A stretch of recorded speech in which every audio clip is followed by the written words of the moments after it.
नमस्कार विद्यार्थी मित्रांनो, स्वागत आहे पुन्हा एकदा सायन्स गॅलेक्सी या युट्यूब चॅनलवरती।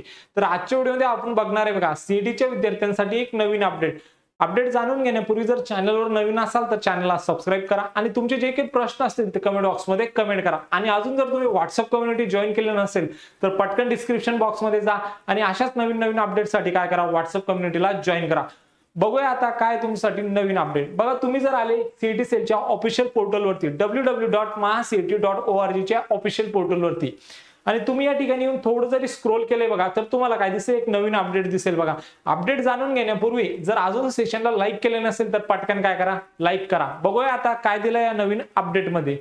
ओके, बघा आपण आलोय बघा या ठिकाणी। तर यामध्ये काय दिले माहिती का, extension to application form filling CET 2025 साठी काय भेटली, एक्सटेन्शन भेटलेली।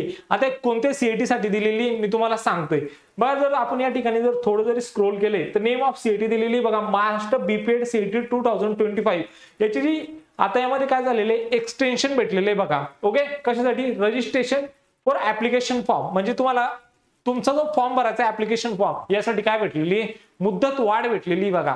तर मग याची जी स्टार्टिंगची डेट होती बघा, कधीपासून नोटिफिकेशन आउट झाला होता ते 31/12/2024 ला काय झालं होतं, आपलं नोटिफिकेशन आउट झालं होतं। ही काय होती, आपली स्टार्टिंग डेट होती बघा या सीईटी साठी फॉर्म भरण्याची। ओके, आता ही काय झालेली, एक्सटेंड झालेली। तरी कधीपासून तर कधीपर्यंत एक्सटेंड झालेली, तर 16/2/2025 ते 28/2/2025 पर्यंत काय झालेली, एक्सटेंड झालेली बघा। तर माहिती आवडली असेल तर चॅनलला सबस्क्राइब करा, तुमच्या मित्रांना शेअर करा आणि तुमचे जे काही प्रश्न असतील तर कमेंट बॉक्समध्ये कमेंट करा। भेटूया मग अशाच एक मोर इन्फॉर्मेटिव्ह व्हिडिओमध्ये, तोपर्यंत थँक्यू।